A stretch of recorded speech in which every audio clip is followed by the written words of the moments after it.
Hello folks, and welcome to the channel, or welcome back, and we're going to continue to work on the Ford SX V6.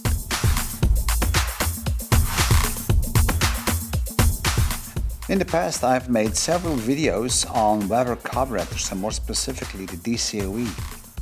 We did the alignment, the adjustments, the baselining, we did even some overhauling on it, and then we did some tuning on them. Well, this time we're going to talk about the DGAS Weber carburetor.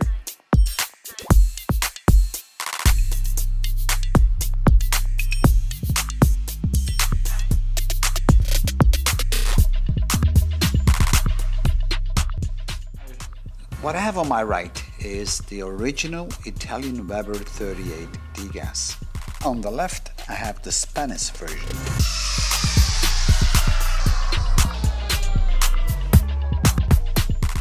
But my advice to you is, don't use this one.